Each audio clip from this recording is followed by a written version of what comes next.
Hi class. In this lecture we look at advanced functions and chart applications. So this lecture is basically based on a lot of the previous lectures. So it will be dealing with a lot of topics we covered before, but we'll use those topics to perform an application or go through an application of these multiple things together. Okay, so the topics covered will be dealing with time, multiple series charts, secondary access on a chart, use of logical functions and functions inside functions, advanced functions like filter, average if, average ifs, etc., dynamic named range, and dynamic charts that can update dynamically. Okay,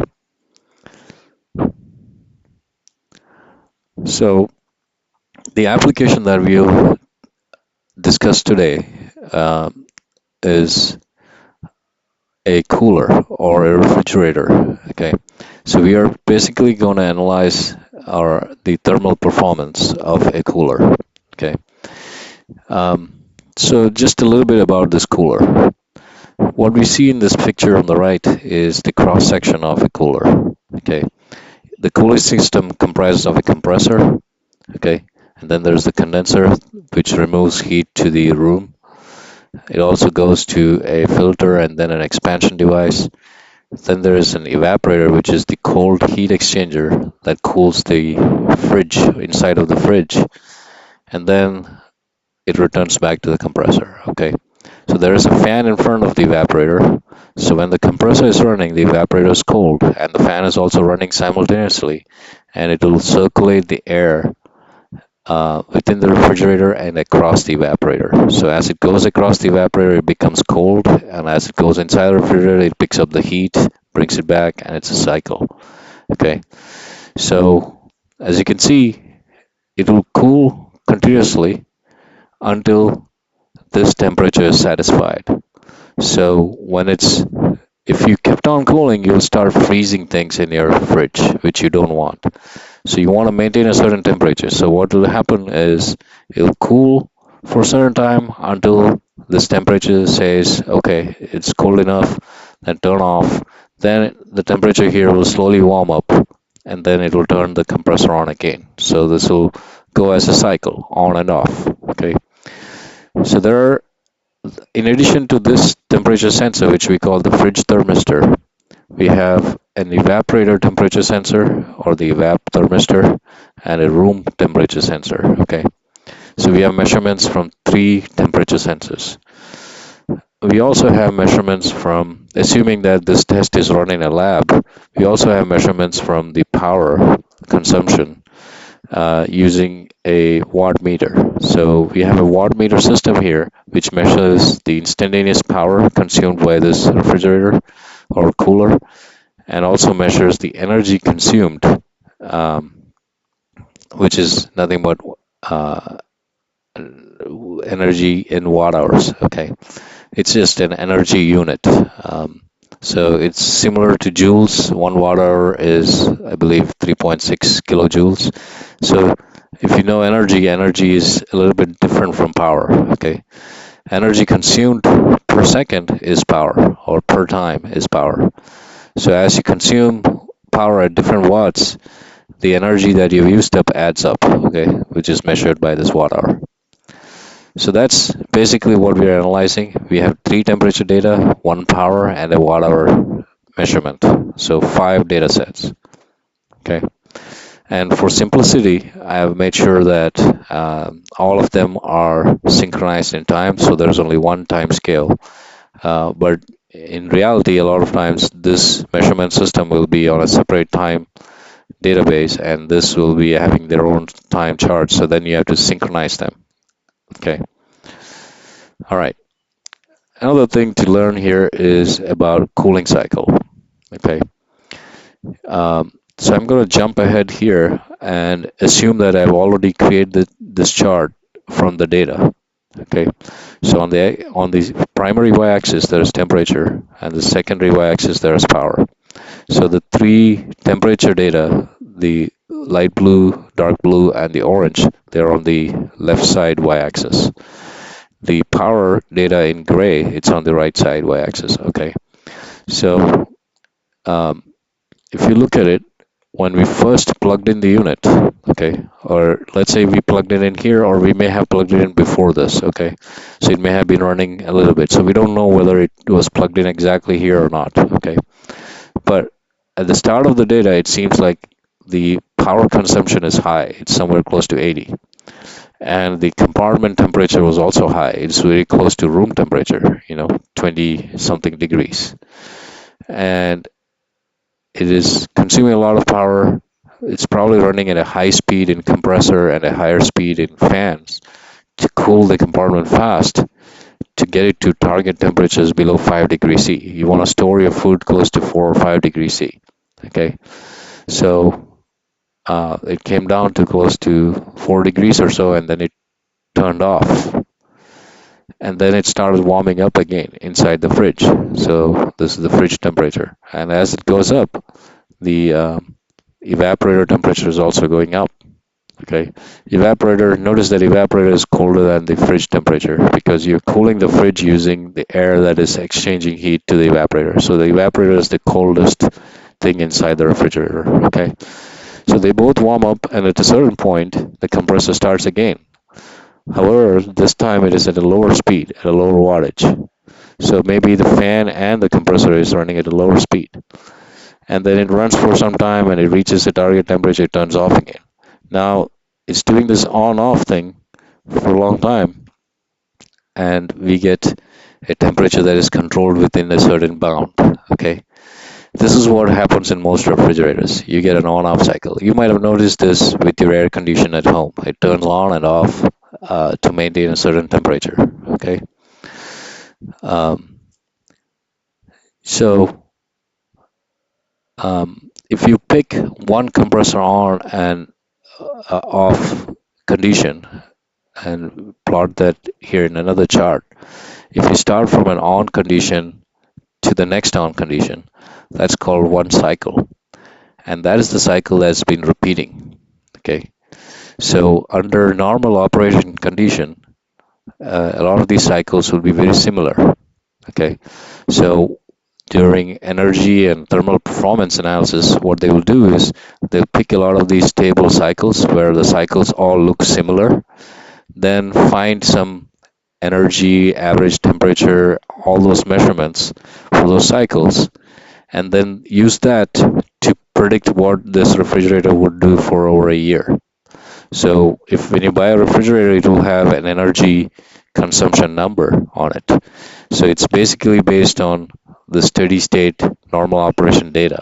Okay, so they'll pick some of these cycles and figure out how much energy is consumed per cycle, and then they figure out how many cycles per year could happen, and then that's used to provide you the thermal performance numbers.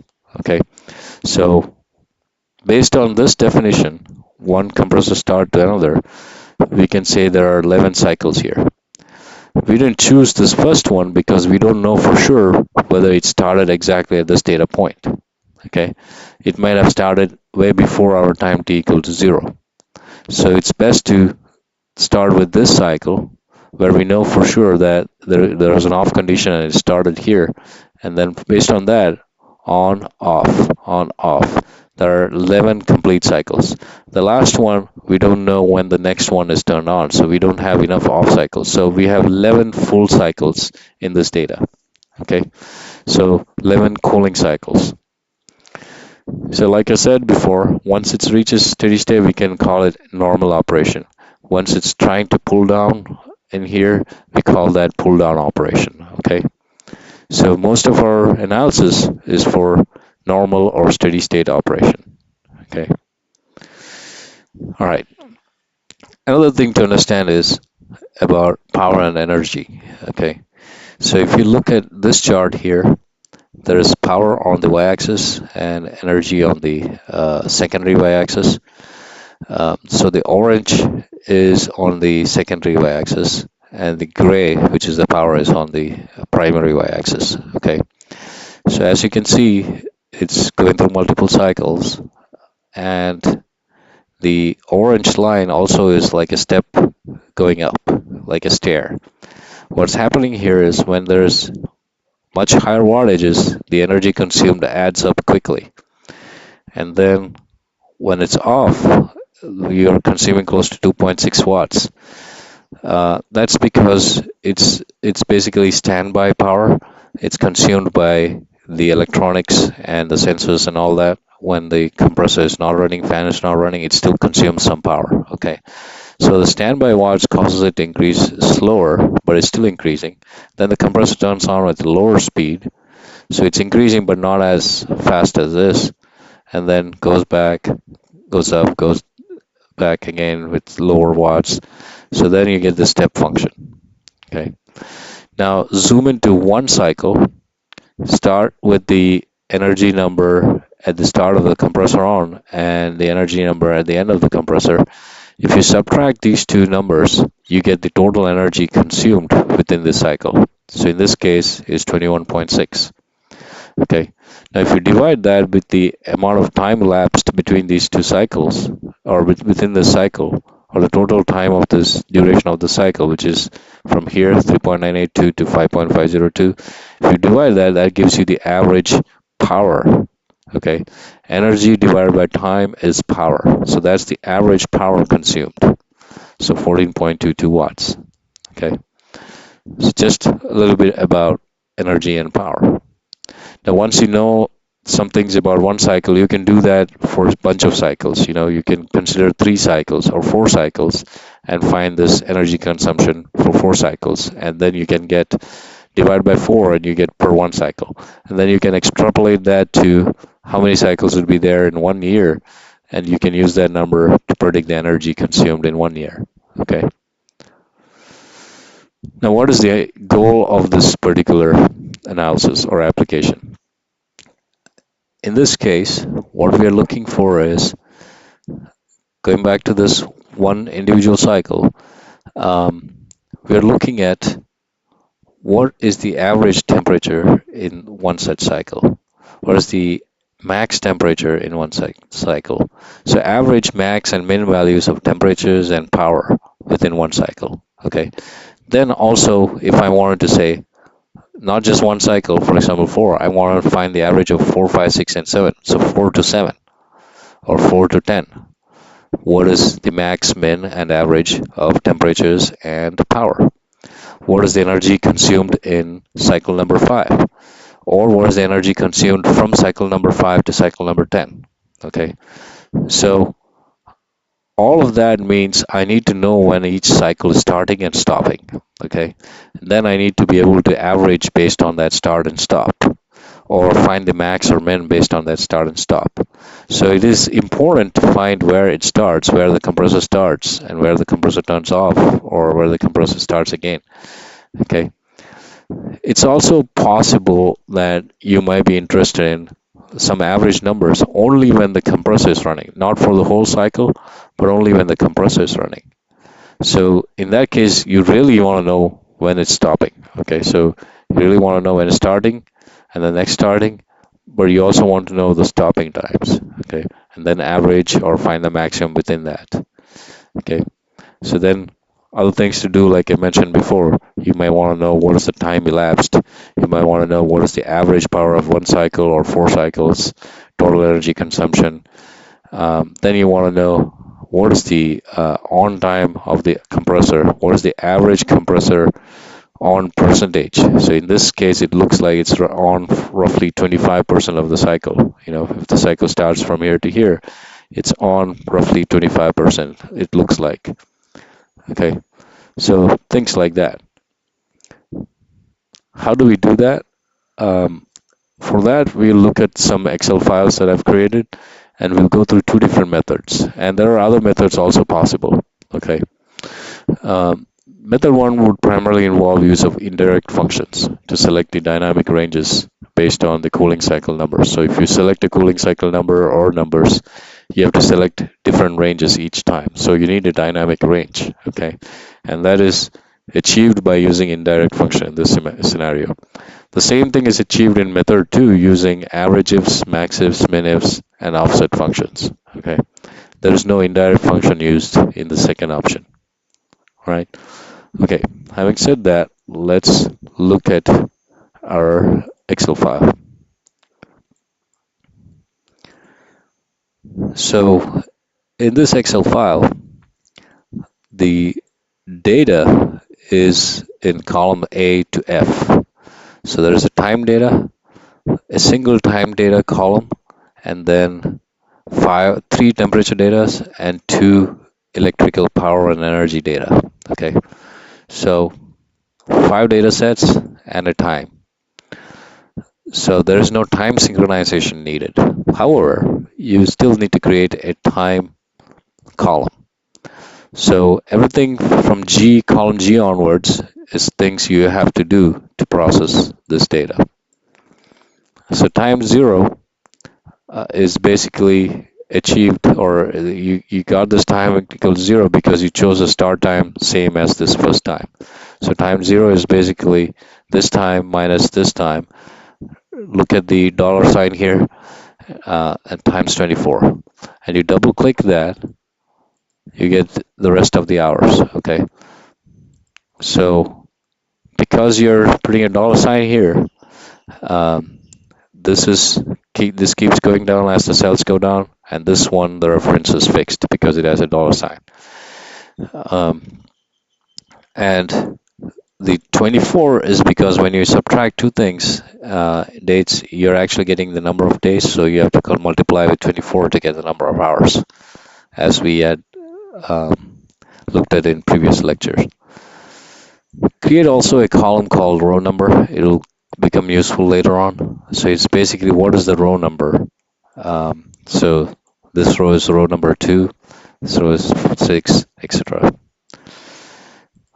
Like I mentioned before, we really want to know compressor starts and stops. Okay, compressor start and stops. So when compressor starts, I want to say I want to output 1, and when compressor stops, I want to output 0. So let's see whether this is working here. Um,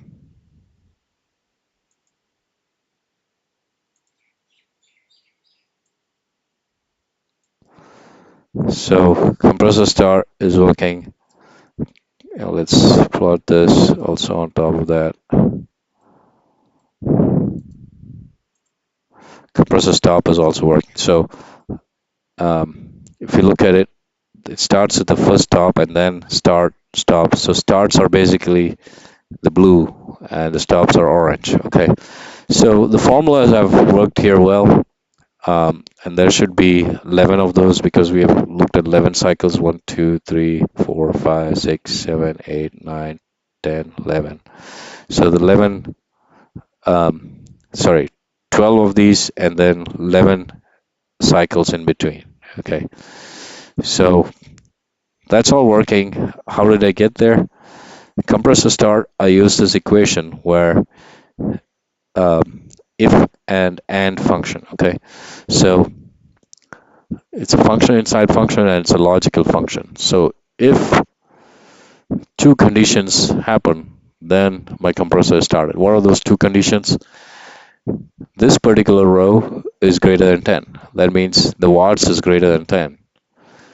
And the previous row, the watts is less than 10. So if the current row, the compressor is on, and the previous row it's off, then the compressor just started. Okay. So that will pick only the start scenario. The stop is just the opposite.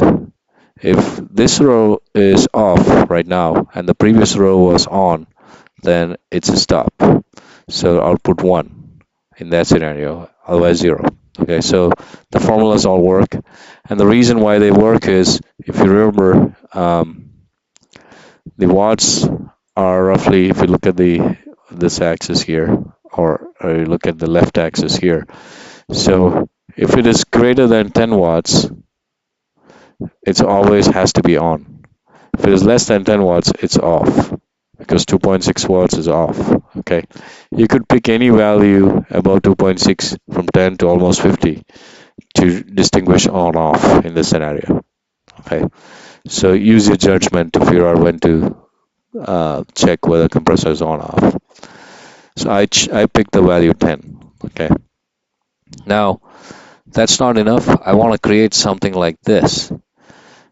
I want a time, and I also want what is the row number when the first start happens and the second start happens, uh, and when is the first stop happens. So the row number needs to be outputted. How do we do that? So next to the start, create another function using if this value is 1, then output row number. Otherwise, don't output anything. Okay. So same thing goes for this. So that way, here, if it is compressor stop and if it is 1, output row number. Otherwise, don't output. So that way, you get all the row numbers that you need. Okay. Now, I only want that row numbers. There are several zeros in here or several empty cells. I only want the ones where it start and stop plotted in a column. I want to filter it. So this is a function that you haven't seen before. So we'll use a filter function, and the function looks like this: filter array include if empty. So you have to only deal with these two. So filter function, I've used it here. So what I've done is I've filtered the array that I'm interested in, which is the compressor start. Sorry, compressor start row, the blue one. I want to output the numbers in row 1 whenever they are not 0. So the way I did it is output this number based on a criterion, and the include here, basically the second argument here, is a logical expression that determines which cells or rows to include in the filter results. Okay, so in my case, I said if column J start to end, if whenever that becomes 1, then output what is in column K. And you hit enter here, it'll give you all the times that happens. Okay, same thing for compressor stop rows. So here I picked between this row and this row. And so now we know all the rows where the compressor starts and all the rows where the compressor stops. Okay. Once you have that, the next thing to create is this column. So you know there are 11 cycles. I put in 12 because there was a start of the 12th cycle. So there are 11 cycles here. Or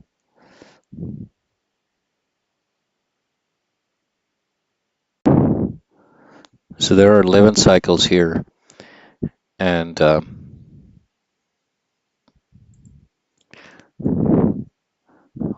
we have put in 12 cycles in here. The last one, of course, it's not a full cycle. Um, Anyways, so create this table and then create these columns: cycle start row number, compressor stop row number, cycle end row number. So cycle start is whenever the compressor starts. Compressor stop row number is when the compressor stops. Cycle end row number is when the compressor starts again. Okay. Then also create cycle start time, stop, compressor stop, and cycle end time. Okay, in hours. So how do we populate all this? Now this value, if you look here, the first compressor start is this value, and then everything else is I just dragged this down to the last value here. Okay, so starting from this compressor start from somewhere close to 604 to 604 to the last one, which is 4605. Okay, so I've gotten all of those values in here. Now compressor stop. So the first time it stops after 604 should be greater than 604.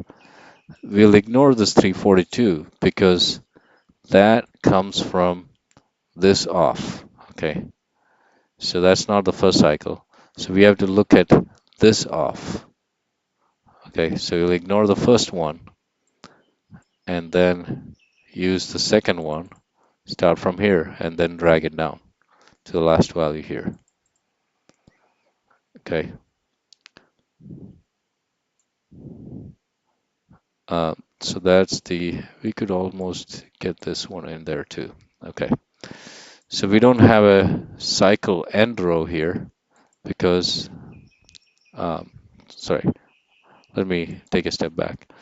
So the first cycle end row would be basically the first time um, before the second compressor starts. So 957 is when the second compressor starts. So one row before that. Okay. So everything is based off of previous or the subsequent compressor on. So this is the last one. So you don't have a last compressor uh, cycle time. Sorry, a last cycle end time. So you'll skip this row. Now cycle time hours, start hours, is based on the XLOOKUP function. Okay. So what are we looking up? We look at the start row and you look at the row in which the row numbers, or sorry, um, you look up the column in which the row numbers are there, which is column I, so I2 to the last value. And then you look up the return array, which is the H column, the time column. And then you're looking for exact match. Okay, so you get the time value there. And same thing for this, you're looking at the next one. Here you're looking at the next row. So that way you get all the times that are needed. You could probably get in this time too. Okay. So now you got the times. Next is, so you have the information on when is the start row and end row and the compressor off row of each cycle that are of relevancy. Okay. Now you want to create another selectable table where you can pick any cycle within this. Okay, so the way that you do that is you have to pick a start cycle number and end cycle number, and it could be 1, 10, or anything between 1 and 11. Okay, so now um, you have the same headers as here. So if you pick 1, it should be able to give you these numbers. If you pick 10, it should be able to give you these numbers. Okay, if you pick another one, it should be the same numbers in here. Okay, so how do we do that? So here it's using a XLOOKUP function, using what's the value mentioned here and the two references in here. And XLOOKUP function is used throughout here to pick the right rows and values from below. Okay, so that's pretty simple. Now, as I'm doing this, you can see if I change a number here, you can see all these values are updating. Okay, you can also see my chart is dynamically changing. So if I have 1 to 11, I get a lot more points in the chart. So I have cycles 1 through 11. If I have only cycle 4, so I put 4 and 4, so it's only cycle 4, one compressor on and off. So if I have two cycles, 4 and 5, I have two cycles. Okay, one on off, another on off at 4 and 5. So everything is dynamically changing. How did I achieve that? So let's deal with the graph in the end. First, look at how these numbers are calculated. Okay, so let's go one by one. So when I'm changing the numbers 2 to 9 here, first of all, it's changing the header here. Okay, 10. It says from cycle number 2 to cycle 10. How did I do that? So I used this text addition using the ampersand sign, which I told you this is the only text operator. There are several numerical operators. This is the only text operator. So we are using this text operator to add this text from cycle number, and then it's referencing Q18, which is this cycle number 2, to cycle number Q19, and then it keeps updating. Okay, very simple. Then average of fridge temperature. Fridge temperature is basically in column B. Okay, so average of fridge temperature for cycle number 2 to cycle number 10. So these cycles, what is the fridge temperature average, which would be the average of these orange values. Okay, so how do we do that? Um, let's look at the formula. Average indirect function. That's what we have used here. So we are using indirect function, and you can see the B is referenced here twice in that formula. B is the column B, the fridge temperature. So indirectly, it's able to find the range we are looking for from B R18. R18 is what? 957. So from B957 to B4243, it's doing the average. So indirect creates the indirect reference for that range. Okay. And if you change this to 3, this number changed to 1322, and the cycle, this number changed to, this still remains the same because we didn't change 10. So let's change this to 7, change to this. Let's look at it. So it's referencing the new range. Okay, so it dynamically averages it. Use the same indirect function inside max function to get the maximum. So that's the maximum value of that uh, fridge temperature, and it looks like 7 point something here, you know. So it looks like it's correct, and the min looks like 3.978, close to 4. So all of those looks okay. So average max min of fridge temperature. Same thing for evap temperature. In this case, it's column C. It's referencing column C. So if we go here, evap temperature is in column C. So we are using indirect function, and you don't have to remember all the formulae. Just know that it's the indirect function that can be used in this kind of situation to basically dynamically update your range in which you want to average or find a max or min. Okay, so you can dynamically change your range reference. That's all you need to remember. And the formula, you can come back to this Excel file later on and copy paste or search on the internet or whatever. But once you know that there is an indirect function in combination with average or max or sum or some other arithmetic functions, you can achieve a lot of these dynamic range operations. Okay. Same thing for this. You can see in this it's column D, and this it's column E. Okay. Now what's tricky is what happens when the average is only for average compressor on. So same thing. Um, however, um, what we had to do here is um, we had to use an average if function. Okay, so average if function has a range, a criteria, and an average range. So the first range is E, the range E. So that is the range of watts. Okay, so what it's trying to do is um, if the watts in this range are greater than 10, that means whenever the compressor is on. So this is the criteria. Okay, greater than 10 is the watts value is greater than 10 means it's the compressor is on. Then do the indirect average of B, which is the fridge temperature. So this basically gives the average of fridge temperature when the compressor is on.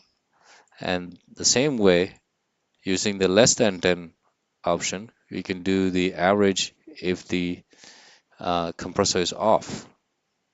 That's a clever formula.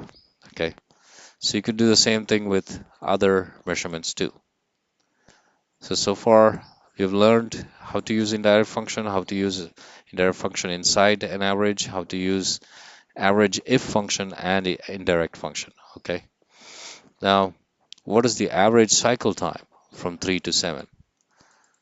So what we have done here is, so from 3 to 7, you pick this range, um, and you're using an average if function. So what we are doing here is, um, there is a cycle end time and a cycle start time. So if you subtract the cycle start time to the corresponding cycle end time, it will give you um, the cycle time of that cycle, and the next one will give you the cycle time of the next cycle. Okay. Now, to find the average one, you have to basically find the delta of one, find the delta of the other, find the delta of the other, and then overall average.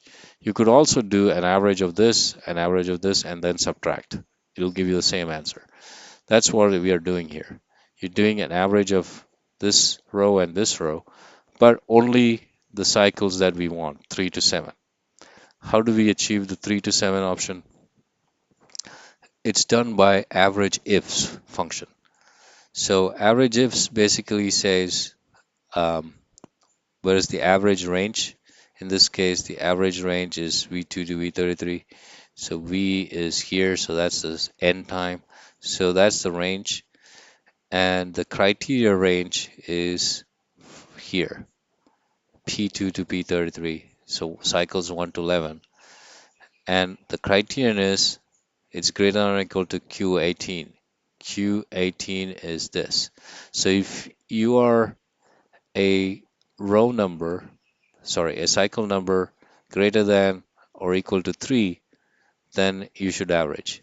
But then I also created another criterion range, which is the same range here, and said if you're less than or equal to 7, then you average. So basically it's saying if you're between 3 and 7, including 3 and 7, then you can do the average of this cycle. Same way, do the same thing for this. So you're basically averaging from 3 to 7 for this cycle. So 3 to 7, find the average of the time here. So you subtract those two times, you get the average time. Okay. You can verify this by doing your own numerical calculation. Now, average compressor on time. So here, um, instead of using the cycle end time, you basically do the compressor stop. Okay, so compressor start to compressor stop is the on time for that cycle. So you average 3 to 7 of those two, then you get the average compressor on time for 3 to 7. Okay, what is the average compressor on percentage? So if you have the average cycle time and the average the compressor on time, is just a numerical division. Okay, so remember I said it looked like 25%, but it's actually 22.47% between those two cycles. And what if we change this to cycles 1 and 2? It is slightly different. So different cycles, there's a slight difference. Okay. Um, Total energy consumption. How is that calculated? So it's using the cycle start and end rows here and using indirect function on F, column F, column F of the electrical energy. So you are basically subtracting the F1321 and F604 to find that difference. So that is 43.126. And the total time you can use the same way, but with H. Column H was the time column. Okay. And then you get the total time between cycle 1 to cycle 2. Average power, like we had discussed before, energy divided by time, it gives the watts. Okay, and this watts, when you compare to the average watts that you got here, there's some slight difference. So one of them is the average of this value is the average of this blue line. Okay, this value is you're subtracting the orange from here and here, and then dividing that by time. This is the more accurate number. Okay, so now we have all of this covered. The only thing that's remaining is the chart. Okay, how did we create this chart? First thing to know for creating the chart is creating named dynamic range using indirect function. Okay, So I've created a dynamic range. So this chart, if you look at select data, edit, it's not showing any columns as such. It's referring to a time dynamic, and then it's referring to a power dynamic. So I've created names in here to create those X and Y axis. Okay. So the way I did that is um, go to the name manager inside formulas, and then I created these names. Okay. Dynamic ranges. So time dynamic, you can see I created it by indirect method 1H. Method 1 is this sheet number here, and H is basically the time column. Okay, so if you go back to that formula, it looks something like this. Time direct is indirect method 1H, and it starts from R18, referencing R18, and then H and T19. Okay, so what are R and T, R18 and T19?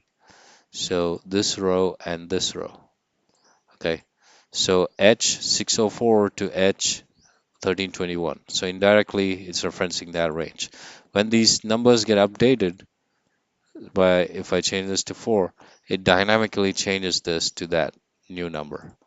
Okay, so the X values, the time values that are displayed here, it keeps changing. So if I put 9 here, so that's how it's changing the X-axis. Okay, now for the Y-axis, the same way. Like Y-axis in this case was, for example, um, the power. Um, so the power, if you go to the name manager, the formula is method 1E, okay, and then R18 and T19. So E is basically what? Column E is electrical power, okay. So same thing for all the other functions I've plotted there. So that way you can create a dynamic range. So let's add one more column so that you fully understand this. Um, Select data or add x-axis. Let's create one more um, time thing. So I will just go here, time underscore dynamic. That's the name I gave it. Okay, so that's picked up. And then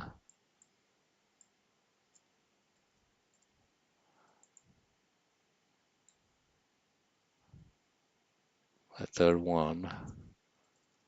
And I have another name for evap temp dynamic. Okay, and we'll call it evap 2.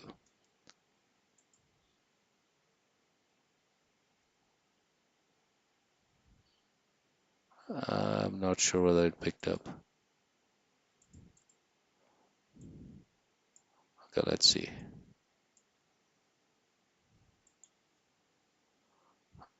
Let's check the name again. Evap temp underscore dynamic.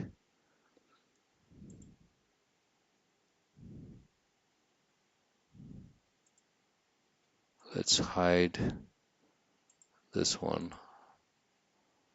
Okay, for some reason this didn't show up.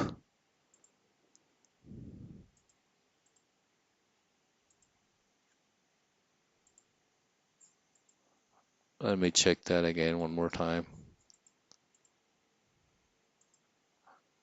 Okay, it didn't pick it up for some reason.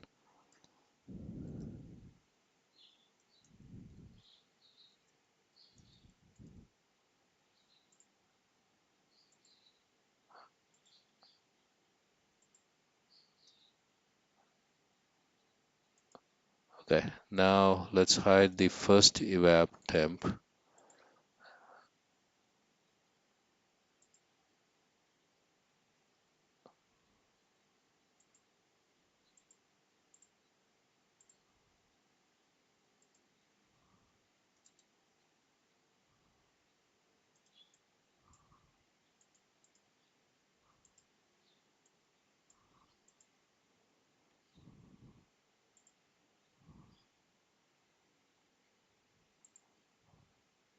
Ah, it was hiding on the secondary axis. Okay, so now I've created this evap 2.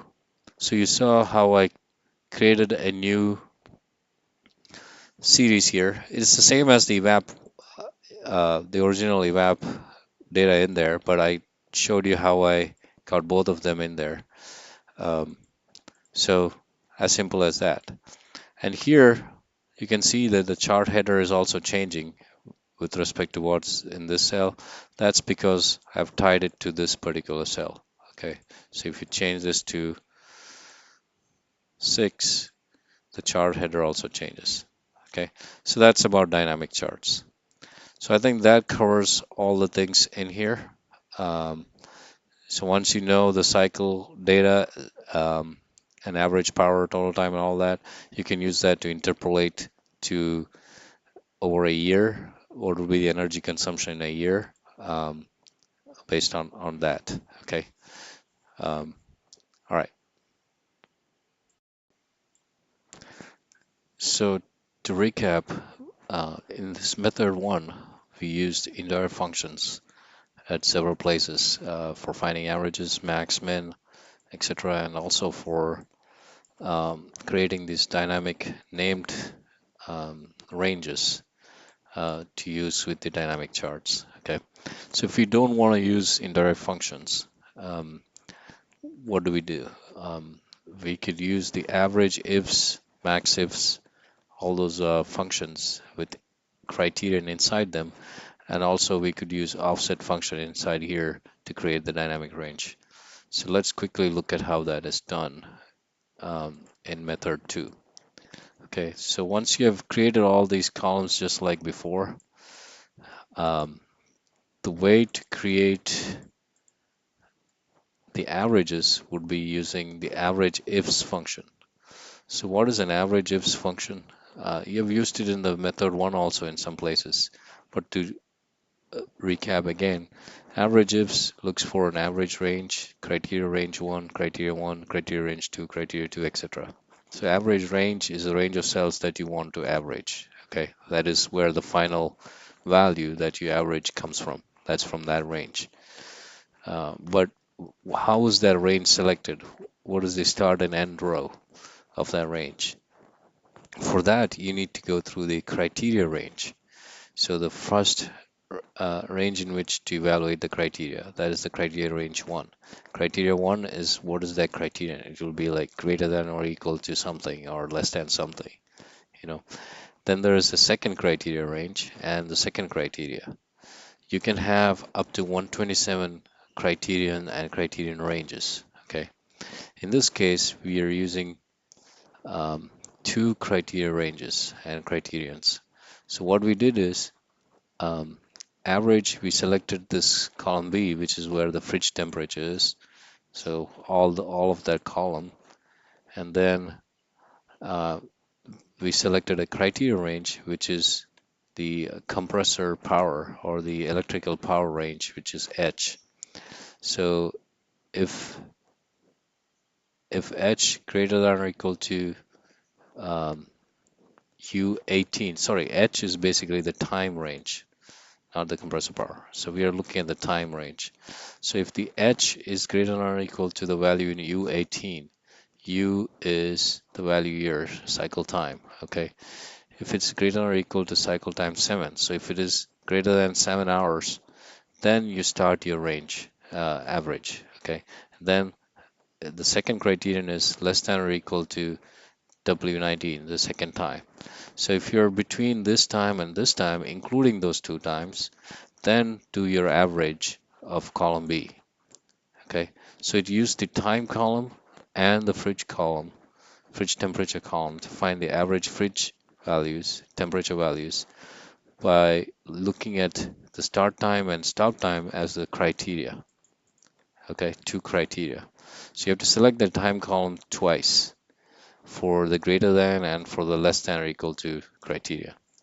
So that's how you do the average ifs. Same for the max if. The only difference here is everything is same except for the max ifs instead of the average ifs. Same way to do the min ifs. Okay. Now what if you have to do the average is for the compressor on.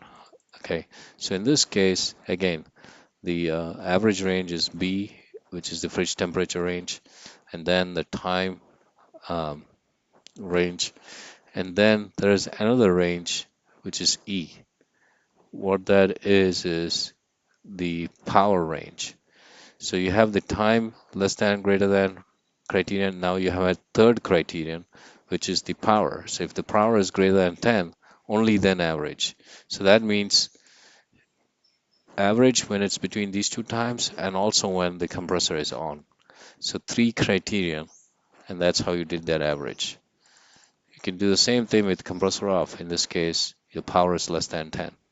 Okay, so that's a cool way to do the same thing as before.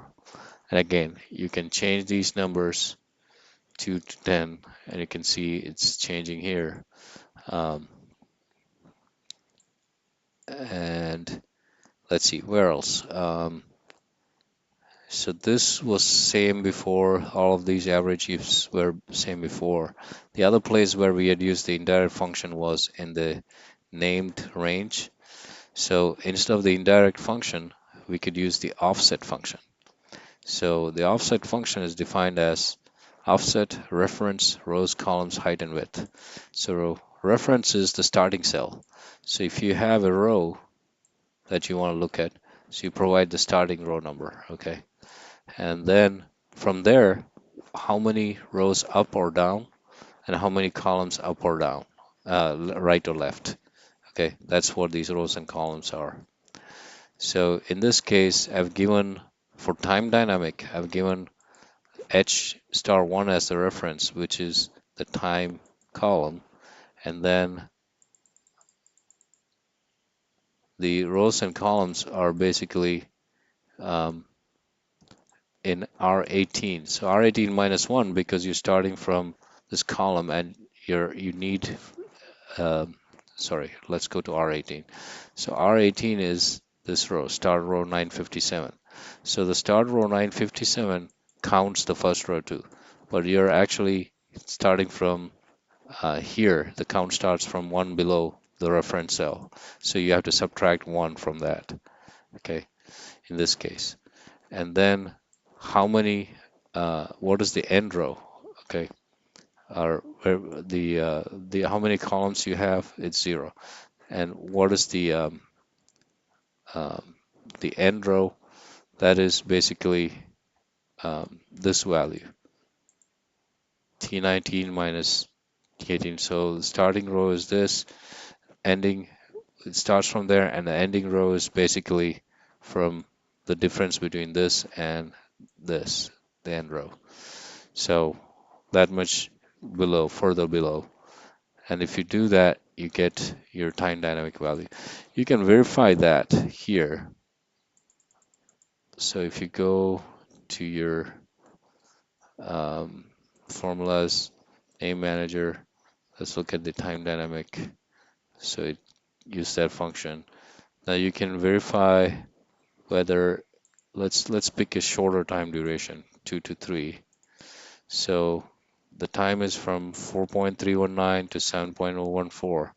So you can type in the time dynamic here and see how much those numbers differ from these numbers here, from 3.978 to 7.014. So let's see. So it starts from 3.978 and goes all the way down to 7.014. 7.014. So it correctly got that right. We could probably do this like this and see whether this updated further.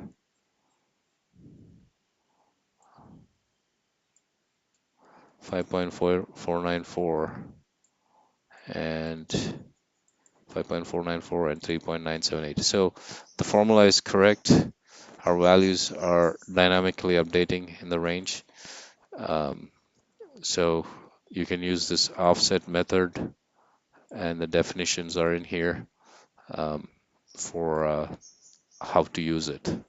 Okay, so we looked at two different ways to create dynamic ranges, averaging things dynamically, XLOOKUP values, creating a chart that is dynamic, and using a little bit of time operations and logical functions, etc.